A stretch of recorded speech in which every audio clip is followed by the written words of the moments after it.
Repakol, kung bago ka lang dito sa channel ko, ako nga pala si Kuya Totoy. Nagbabasa ako ng mga horror stories at mga dark histories dito sa aking channel. Kung gusto mo ng mga ganong content, don't forget to subscribe at i-click mo na ang notification bell para updated ka every time na mag-a-upload ako. Simulan na natin ang kwentuhan ngayong araw. Serye FM.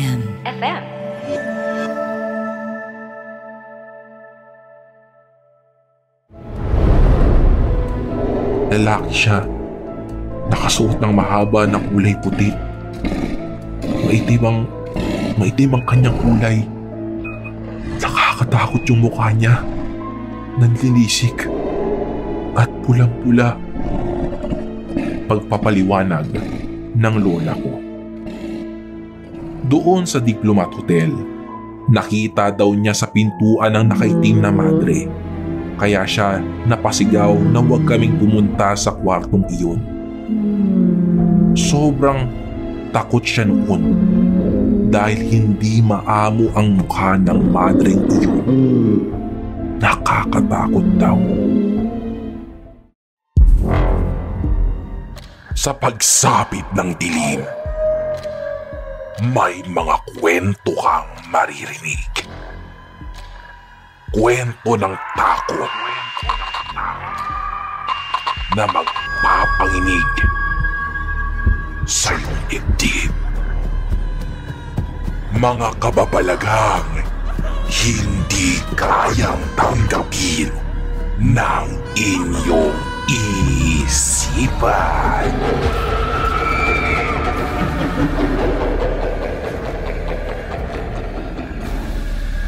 Nagkaganap sa Kilabot Pinoy Horror Stories.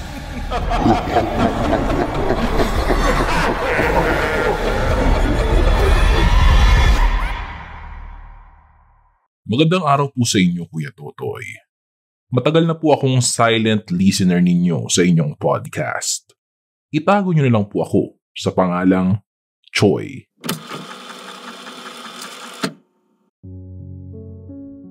Nangyari ito noong July 2019. Kasama ko ang aking lola na isang pastora, ang tita ko at ang kanyang anak na pumuntang Baguio.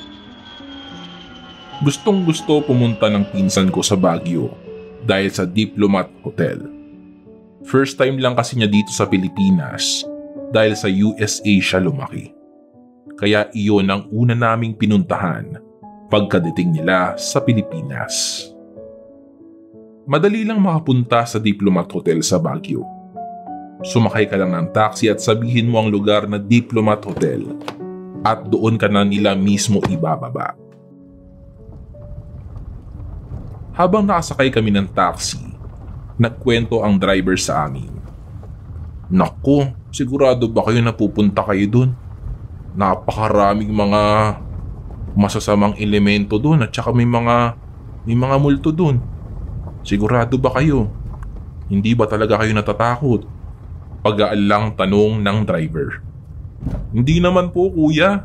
Tsaka gusto lang namin talaga mag-explore dito. Tsaka alam namin na isa sa tourist destination yung Diplomat Hotel. Kaya feeling ko, hindi talaga makukompleto yung Baguio experience namin kapag hindi namin napuntahan yung Diplomat Hotel. Sabi ng pinsan ko. Hindi naman sa tinatakot ko kayo ha. Pero kasi mayroon akong naisakay na isang pasahero. Bukas yung third eye niya tapos nagkwento siya. Sabi niya may nakita daw siyang pari na nakapusas. Tapos madre na napugot yung ulo. Tapos nakakulong. Nagmamakaawa sila.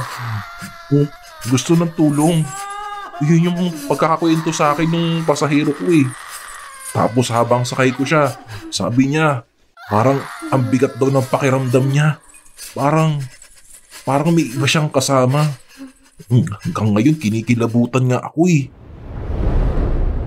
Pagkikwento ni Manong driver. Aaminin ko, Kuya Totoy, na kinilabutan kami noong narinig namin ang kwentong iyon. Ngunit mas nanaig sa amin ang excitement na makita ang Diplomat Hotel.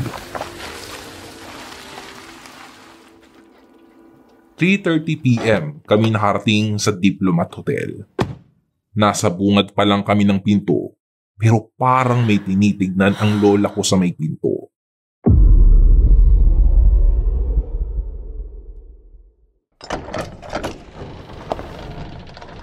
At nung pagpasok ng lola ko sa loob, tumaas ang kanyang mga balahibo na para bang may nakita siyang nakakatakot na nilalang.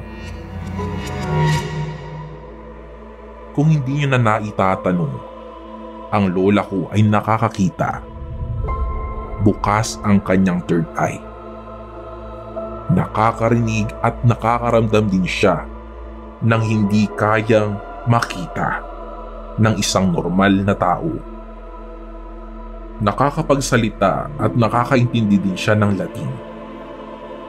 Pastora siya, kaya malapit siya kay Lord. Hindi ko na tinanong kung bakit ganoon ang nangyari sa balahibo niya at kung ano ang nakita niya. Baka kasi matakot kami ng pinsan ko. Habang naglalakad at magpipicture kami sa loob, wala kaming kakaibang naramdaman kundi excitement.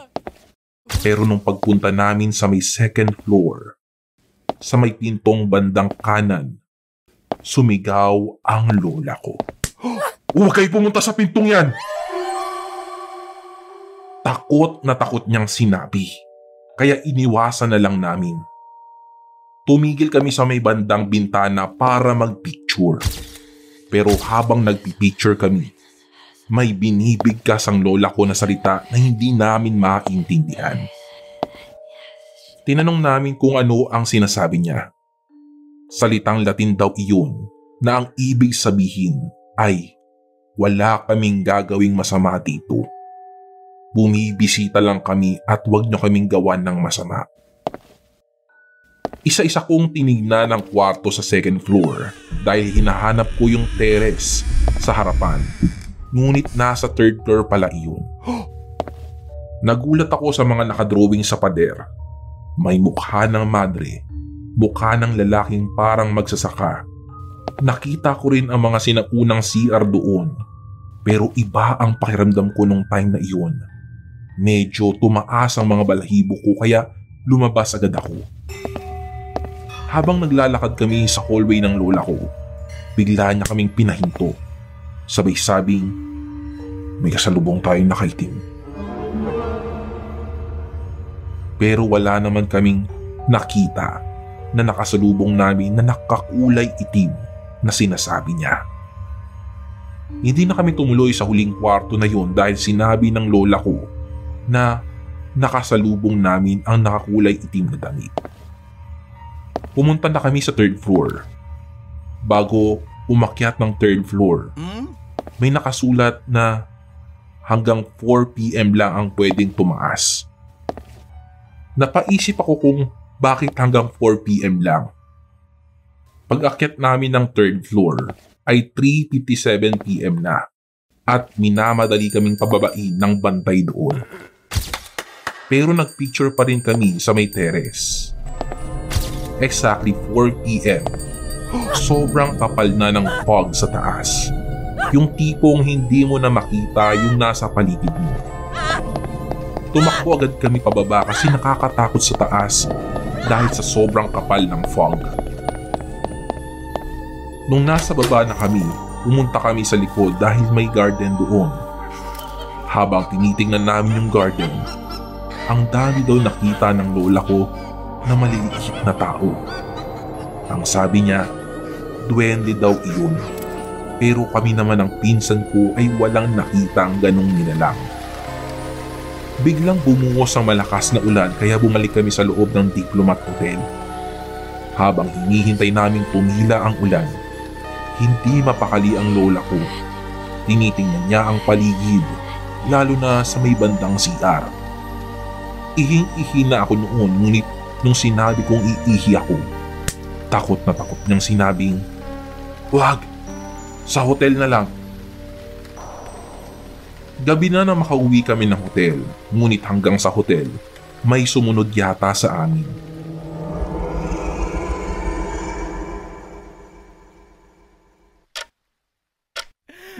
Bandang 1 a.m. Gising pa kami na nagkekwentuhan ng pinsan ko. At exactly 2 a.m. may nakita at naramdamang humawak sa kanyang kamay ang lola ko. Itim na kamay daw iyon. Tiningnan niya ang tita kong katabi niya, ngunit tulog na ito. Tiningnan din niya ang pinsan ko, pero siya ay nagsiselfone lang. Nagtaka rin siya dahil lahat naman kami sa kwarto na yun ay mapuputi. 3 a.m. Nagising ako nang may naramdaman ako.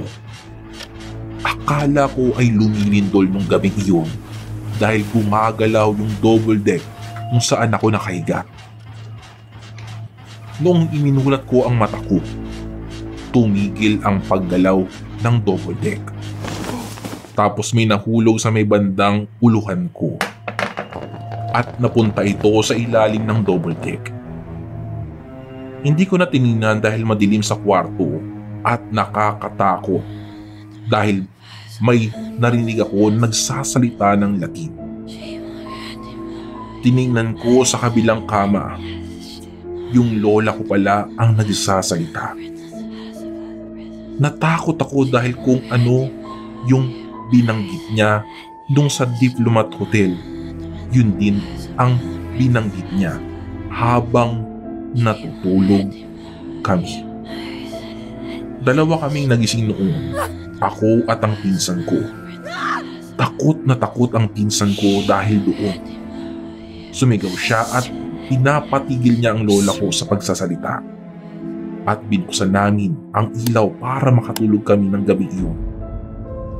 Kinabukasan, nung nasa biyahe na kami, tinanong namin siya kung bakit siya nagsasalita ng Latin. Ang sagot niya, may sumunod sa atin sa Diplomat Hotel hanggang sa hotel natin.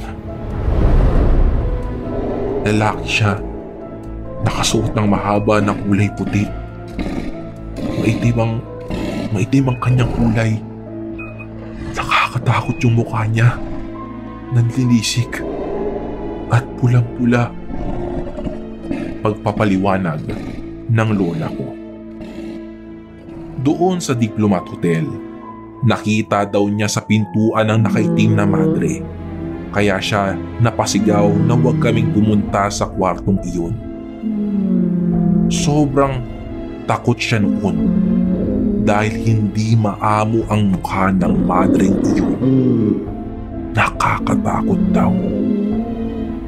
Hanggang dito na lang po ang kwento ko, Kuya Totoy. Muli, ito po si Choi at ito ang kwentong kilabot ko. Kakabaka Short Stories.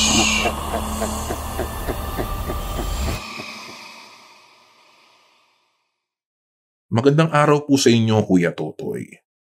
Itago niyo na lang po ako sa pangalang Edgar.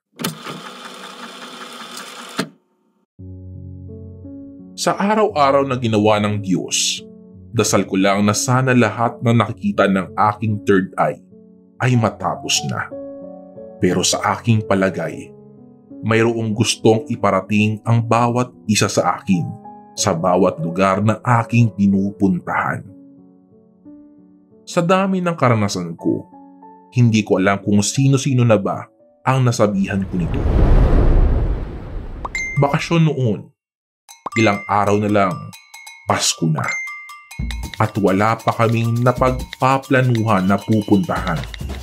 So I suggest na sa Baguio na lang kami para saktong Panagbenga Festival. And then we decided na doon na nga para malapit at hindi na masyadong maabutan ng traffic. Siyempre, excited ako kasi first time kong makakapunta doon. Pack up na lahat ng gamit nung araw na aalis kami nang may nakita ako na nakasakay sa van na sasakyan namin. Akala ko ay baka kasama namin, kaya binaliwala ko ito. Ang nasa isip ko noon, na napaka-excited naman noon, nauna pa sa amin. After 3 hours of travel from Bulacan to Baguio, sa wakas, nandito na kami. As usual, maggagabi at kailangan na naming magpahinga. Nakababa na lahat sa sasakyan, pero may nakalimutan ako sa loob. Papunta na ako ng sasakyan na makita ko ulit yung babaeng nakita ko kanina nung paalis kami. Hindi ko maintindihan kung sino ba yun. Sino ba siya? Pagtataka ko sa sarili ko. Hindi ko na inusisa pa ang lahat.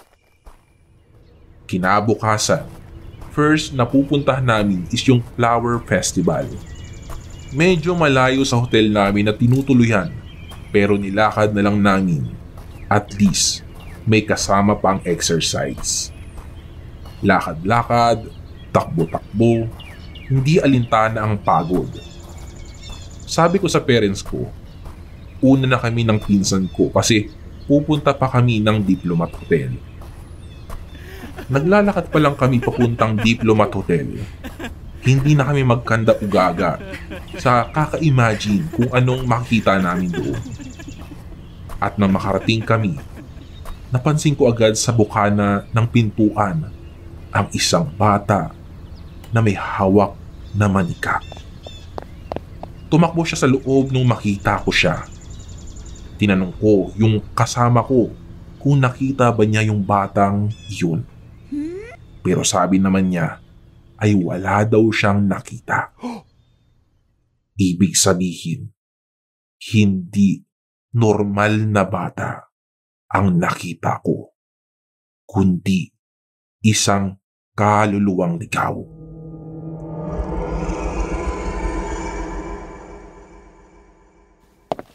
Nagpatuloy kami sa paglilibot ng hotel. Yung gwardya ay nasa baba ng hotel.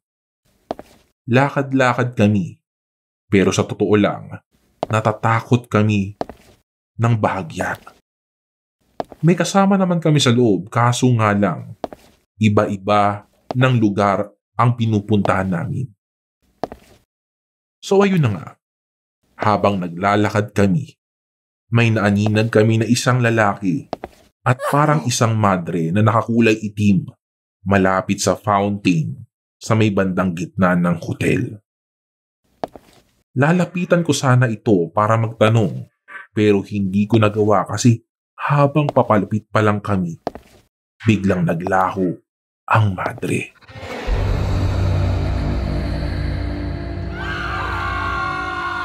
Dali-dali naming hinanap ang labasan. Sobrang takot namin noong mga panahon na yun, Kuya Totoy.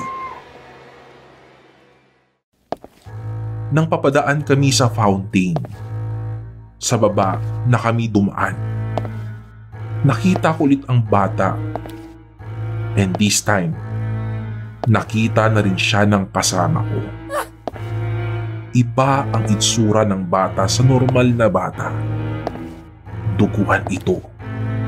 At may hawak itong manika. Nakatitig siya sa amin habang nakangisi ito na sobrang nakakilabot ang dating. Nagsimula na kaming tumakbo ng pinsan ko.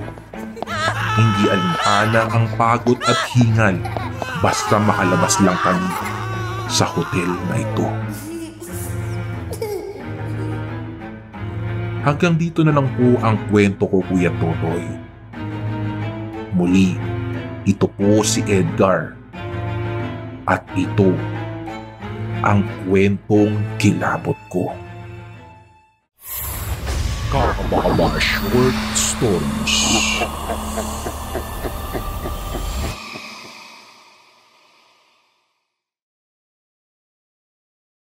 Magandang araw po sa inyo, Kuya Totoy.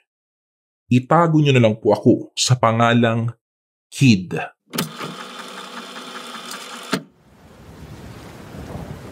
It was way back July 2018. Nasa Baguio kami for a 3 days tour. Hindi maganda ang panahon nung time na yon nung pumunta kami sa Baguio. Maya't maya ang pagbuhos ng malakas na ulan at sobrang lamig talaga. Hapon na nang dumating kami kaya nag-decide kami na kumain lang muna sa labas at magpahinga na lang. Noong second day, dinala kami ng taxi driver na nirent namin sa Diplomat Hotel. Actually, nung time na ito, hindi namin alam na pupunta na kami ng Diplomat dahil ayaw niyang sabihin. Kaya hindi kami prepared na doon pala kami pupunta. Pagkababa namin, iniwan niya na kami doon at maghahantay sa may labas. Pagpasok namin ay walang masyadong tao at sobrang tahimik. 2 tao lang ang dinatnan namin na nag-iikot sa baba. Dahil na rin siguro sa sama ng panahon at walang masyadong guest. Mabigat sa pakiramdam habang naglalakad at naglilibot ako sa lugar na iyon. Ang nasa isip ko nung mga panahong ito, inaapakan ko ngayon yung lugar kung saan maraming inosenteng namatay noong gera. At parang ang daming nakatingin sa'yo, pero wala ka namang nakikita. Sobrang creepy ng pakiramdam. Sayang lang at hindi kami nakakyat sa taas kasi sabi ng kuyang guard, bawal na daw. Mga bandang 10 PM, pag-uwi namin. Nag-ayos-ayos na kami para matulog. Habang nag-half bath ako, napatingin ako sa may salamin ng CR na para bang may nagsasabi sa akin na tumingin ako. Parang may enerhiya sa salamin na hindi ko mawari. Sobrang weird. Matutulog na kami at ayokong i-off ang TV at ilaw ng time na ito para may konting ingay sana at maliwanag. Kahit na hindi talaga ako sanay matulog ng maliwanag at maingay. Hindi ko alam pero parang nakakaramdam ako ng takot, Kuya Totoy. Pero hindi makatulog ang kasama ko kaya in-off ko na lang. After mga 15 to 20 minutes siguro iyon, biglang bumukas yung pinto sa may terrace ng room namin. Kaharap lang noon ang bed namin. Sobrang lakas ng hangin. Nagulat kami at mga 2 minutes siguro bago kami nagkalakas ng loob na lapitan at isara ito. Nagtaka kami kung paano siya bumukas dahil nilak namin ang mga pinto bago kami matulog. Natutulog na kami nang bigla akong napabangon at hinahapos dahil na naginip akong may sumasakal sa aking madre na nakakulay itim at wala itong mukha. Nalimpungatan ng kasama ko at tinanong kung ano ang nangyari. Ang sabi ko pa sa kanya, "Ba't di mo ko tinulungan? Tinatawag kita kanina. Sinasakal ako ng madre." Sagot niya sa akin. Dahil dun sa bangungot ko na iyon, nasa eksaktong kinahihigaan ko lang nangyari para bang gising talaga ako at feeling ko ay nakakasigaw ako. Chinek ko ang oras sa phone ko. 2:50 AM na ng madaling araw. Pagkatapos noon ay nagdasal kami ng taimtim.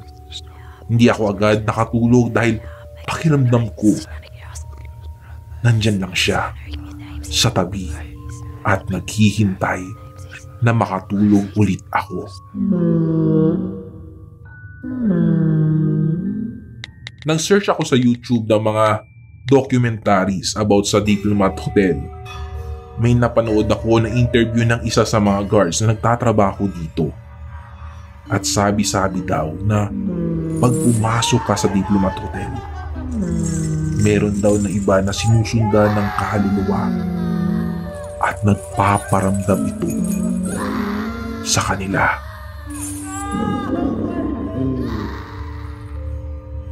Hanggang dito na lang po ang kwento ko, Kuya Totoy.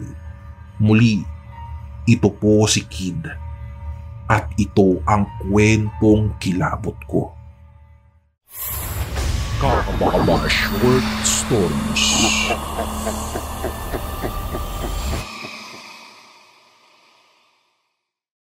Magandang araw po sa inyo, Kuya Totoy. Itago niyo na lang po ako sa pangalang Clarice. Last January, I saw a Facebook post for joiners and backpacking travels. I joined one for Baguio itinerary. It was for 2 days and 1 night. Good for 15 packs siya and wala akong kilala ni isa. Some of them are trios and partners. And there's this girl na solo joiner rin. Upon pick up sa may Santa Rosa, Balibago, napansin ko na lang na 14 lang kaming joiners plus 1 tour guide and 1 driver. So bale 16 po kami sa loob ng sasakyan, Kuya Totoy. I overheard na yung other solo joiner ay susunduin na lang niya sa Baguio yung anak niyang 7 years old. So I guess yun yung pang 15 sa amin. Fast forward, on our first day, we visited a lot of tourist spots, including the Diplomat Hotel. Before checking in our transient, nagsabi na ako sa organizer namin ahead of time na hindi ako papasok sa Diplomat Hotel since sobrang matatakutin talaga ako, Kuya Totoy. Nagpaiwan ako sa van para matulog. This is around 10:30 a.m. Broad light. They all left. Kami lang ng driver ang naiwan sa van sa parking. I was sitting at the back of the driver's seat, trying to sleep. Tapos biglang may kumakatok na batang babae. Nakadikit yung mukha niya tapos yung kamay niya naka-form na pasilip sa loob ng sasakyan. Nagulat ako and immediately closed my eyes. May kumatok ulit. This time, pagtingin ko, hindi na nakadikit yung mukha niya sa salamin. Pero this time, may kasama siya sa likod niya na babae din. Pero hindi ko sila maaninag ng maayos dahil tinted ang sasakyan. I just said na bahala na at sinubukan kong matulog na lang ulit.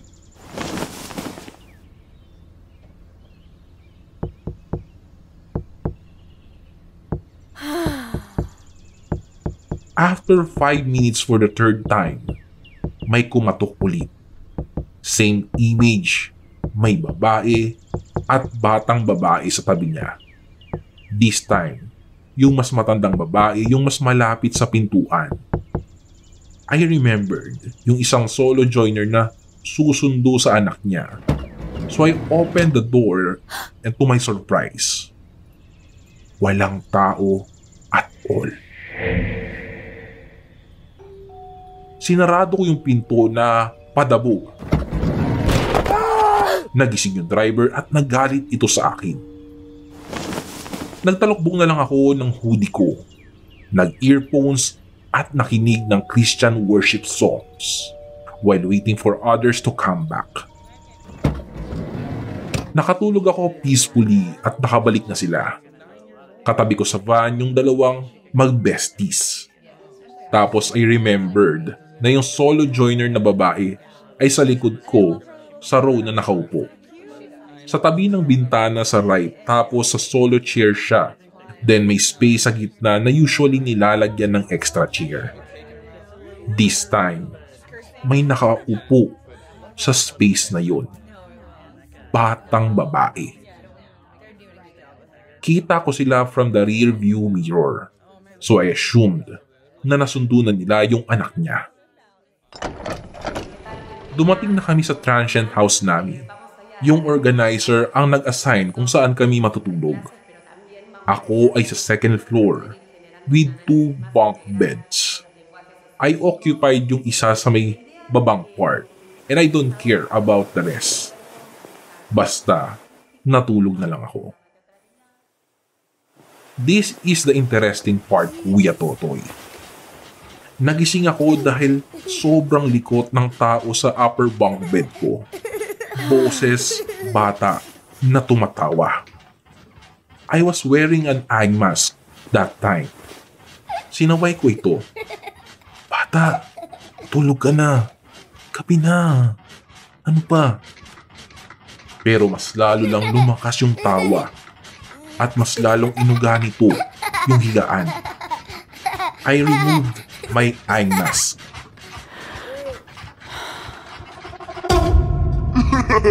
At nakita kong nakabungad sa mukha ko yung mukha ng bata na nasa itaas ng bunk bed. Imagine, yung pabaliktad na ulo. Ganoon.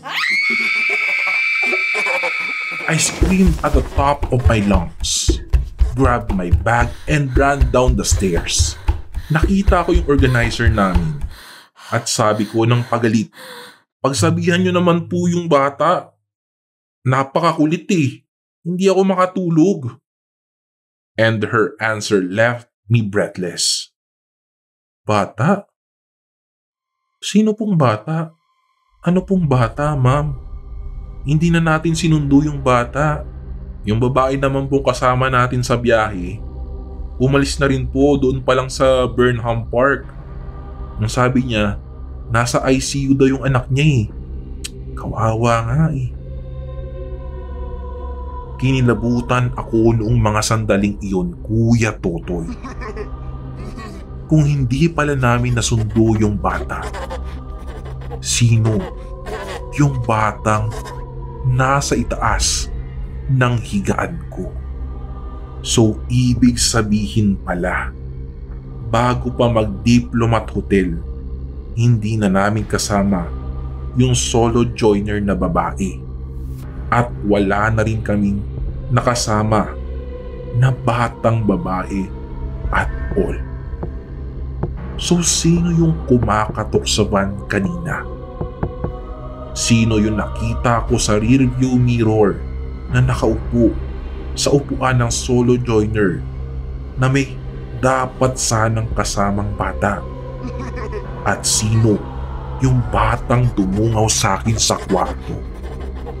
Napakarami kong katanungan, Kuya Totoy. Umuwi na agad ako. Hindi na ako sumabay sa kanila. Nag-joy bus na lang ako pababa ng Baguio. Hanggang dito na lang po ang kwento ko, Kuya Totoy. Muli, ito po si Clarice at ito ang kwentong kilabot ko. Kakabawa Short Stories.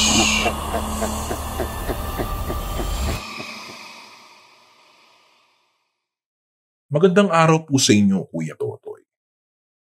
Itago niyo lang po ako sa pangalang Tony. I am one of your solid listener, Kuya Totoy. Kaya shout out po sa mga repakol natin out there. It's my first time writing a story. This is not creepy though. I just want to share one of my experiences in Baguio. Me and my office mates went there last February 11 to 13 of this year. First time ko sa Baguio kaya iyon ay medyo excited ako. Naisip ko agad na puntahan yung Diplomat Hotel at yung Laperal White House. Wala akong third eye at hindi ko gusto na makakita ng multo. Gusto ko lang talaga makapasok sa mga haunted places. Bet ko kasi yung mga something vintage or merong historical significant. Ang ganda rin kasi mag-picture sa mga ganong klaseng lugar. IG worthy kumbaga. una naming pinuntahan ay yung Diplomat Hotel. Sa labas pa lang ng hotel, mararamdaman mo na sobrang creepy. Iba yung feeling pagpasok mo. Parang hindi natural yung lamig sa loob, lalo na yung lamig sa bato ko. Tsaka nagtataasan talaga yung mga balahibo mo. Alam mo yung feeling na lumalaki yung ulo mo. Ganun siya. At totoo pala siya, Kuya Totoy. Bumigat rin yung pakiramdam ko na para bang may nakapasan sa akin. Kaya patuloy lang ang pagdadasal ko habang naglalakad at pinagmamasdan ang kagandahan ng lugar. Dahil mahilig ako sa pictures, ayun, panay ang papicture ko sa mga kasama ko, lalo na doon sa tinatawag nilang Bloody Fountain. Wala naman kaming nakitang multo sa paligid hanggang sa nag-upload ako ng picture sa IG. Hindi nagtagal, may nag-comment sa picture. Ang sabi, bakit may babae daw sa bintana? Niloloko ka ata ng kaibigan mo. Sabi sa comment. Chinek ulit yung picture. Wala naman akong nakita, Kuya Totoy. Hindi ko na lang ito nireplyan. Kasi alam kong may third eye siya at ayokong takutin ang sarili ko. O pwede rin pinagtitripan niya lang ako hanggang sa nagkita kami pabalik sa Maynila. Naalala ko yung comment niya kaya pinakita ko ulit yung picture ko. May nakita ka ba talagang multo sa picture ko na to? Sabi ko. Patingin nga ulit. Oo, meron. Meron talaga. Actually, babae siya.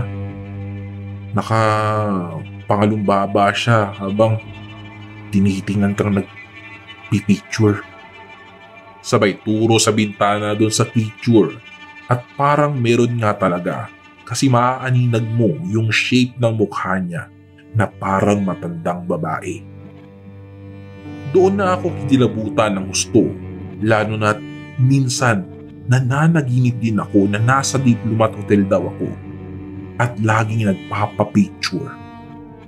Sinabi rin ng katrabaho ko na habang nasa loob kami ng Diplomat Hotel ay halos hindi niya makumpleto ang dasal na ama namin kahit paulit-ulit niya itong dinadasal dahil parang maraming dumidistract sa kanya sa loob. Hanggang dito na lang po ang kwento ko, Kuya Totoy.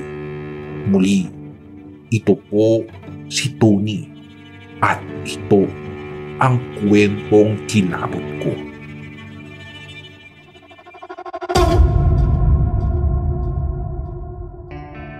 Nagustuhan mo ba ang kwento natin ngayon sa Kilabot Pinoy Horror Stories? Like and subscribe na sa aming YouTube channel. Give us 5 stars rating. Kung may sarili kang nakakatakot na kwento, ipadala ito sa aming Facebook page o sa kilabotstories2021@gmail.com. Huwag kalimutang i-click ang follow button at notification bell sa Spotify para sa updates sa bagong episodes. Hanggang sa susunod na kwentuhan, mga repakol! Paalam!